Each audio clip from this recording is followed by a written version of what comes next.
Hello friends, स्वागत है आप सबका एक बार फिर से मेरे यूट्यूब चैनल पर। दोस्तों, आज मैं आप लोगों के लिए बहुत ही ज़्यादा इंपॉर्टेंट टॉपिक लेकर आई हूँ। आज हम उत्पादन के क्षेत्र में हुए क्रांति के बारे में पढ़ेंगे। दोस्तों, आज हम 25 से 26 क्वेश्चन बहुत ही ज़्यादा इंपॉर्टेंट देखने वाले हैं।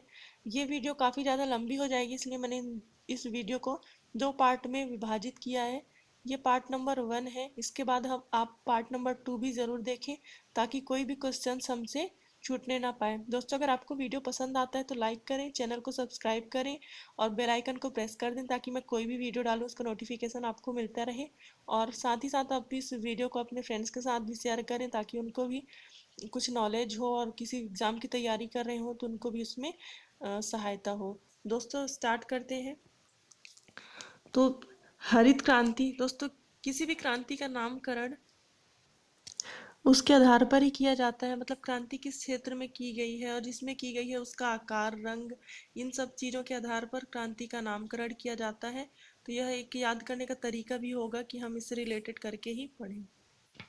दोस्तों, हरित क्रांति का नाम सामने आते ही हमारे दिमाग में एक इमेज क्रिएट होती है कि हरित क्रांति का नाम सुनते हैं तो हमको कृषि या फसल, इस टाइप की मतलब इमेज हमारे दिमाग में क्रिएट होने लगती है। तो उसी के आधार पर इस क्रांति का नाम हरित क्रांति इसका नाम रखा गया है। और यह एक याद करने का तरीका होगा कि हम इस तरह से रिलेट करके अपने माइंड में इसको सेट करेंगे कि हरित क्रांति कृषि और खाद्यान्न उत्पादन से संबंधित है। मतलब कृषि और खाद्यान्न उत्पादन संबंधित में वृद्धि करने के लिए इस क्रांति को किया गया था। और इसकी शुरुआत 1967 से 1968 के मध्य में हुआ था। और इसके जनक की बात करें तो इसका जनक नोबेल पुरस्कार विजेता प्रोफेसर नॉर्मन बोरलॉग को माना जाता है, जो कि अमेरिका के थे। और वहीं बात हम करें भारत देश की, तो भारत में एम एस स्वामीनाथन को हरित क्रांति का जनक माना जाता है। दोस्तों, हरित क्रांति में सर्वाधिक लाभ जिस फसल को हुआ था वो गेहूं और चना है, और सबसे कम लाभ तिलहन को हुआ था। दोस्तों, हरित क्रांति को तकनीकी दौर भी कहा जाता है। तकनीक का दौर भी कहा जाता है। ये क्वेश्चन भी बहुत इंपॉर्टेंट कई बार पूछ दिया जाता है कि तकनीक का दौर किसे कहा जाता है। तो हमको याद रहेगा तो हम बता सकेंगे कि हरित क्रांति को तकनीकी का दौर कहा। दोस्तों, हरित क्रांति से हमारे देश को बहुत ही ज़्यादा लाभ हुआ था।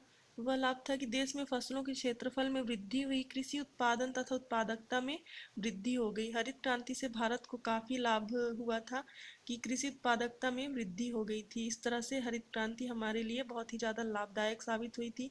अब इस तरह बात करें श्वेत क्रांति की, तो श्वेत क्रांति दुग्ध उत्पादन से संबंधित है।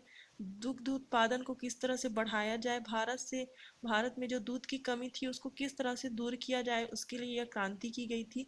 और इसको हम याद ऐसे करेंगे कि श्वेत क्रांति, श्वेत यानी सफ़ेद और दूध का रंग सफ़ेद होता है। इस तरह से हम इसको याद करेंगे। और इस क्रांति को ऑपरेशन ऑपरेशन फ्लड भी कहा जाता है। दोस्तों, इसको हम याद रखेंगे। श्वेत क्रांति को ऑपरेशन फ्लड भी कहा जाता है।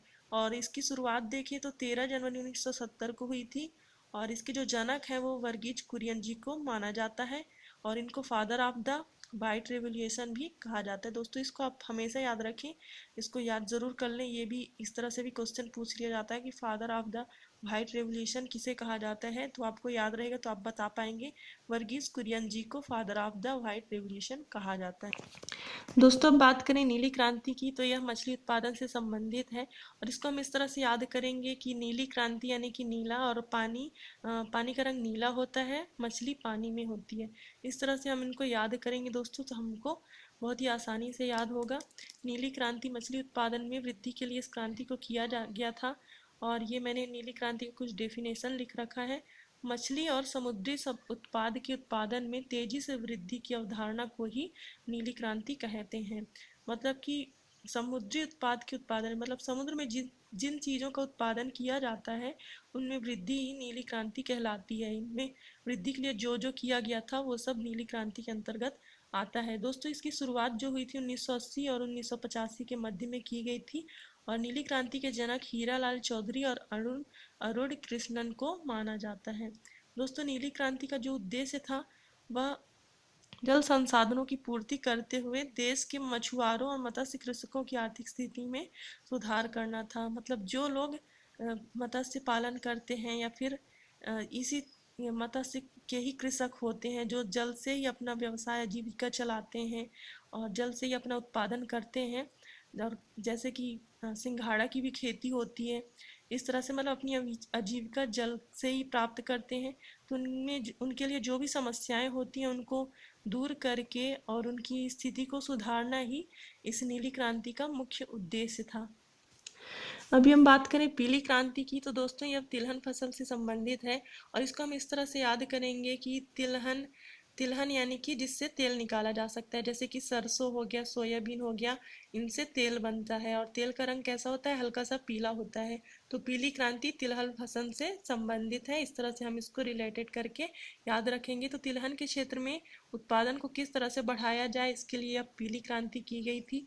और इसके जो जनक हैं उनको इसके जो जनक है वो भूतपूर्व प्रधानमंत्री राजीव गांधी जी को माना जाता है। दोस्तों 1980 के दशक में जब देश का खाद्य तेल आयात चिंताजनक स्तर पर पहुंच गया था, तब भूतपूर्व प्रधानमंत्री राजीव गांधी ने स्वयं हस्तक्षेप करके तिलहन पर तकनीकी मिशन शुरू कराया था।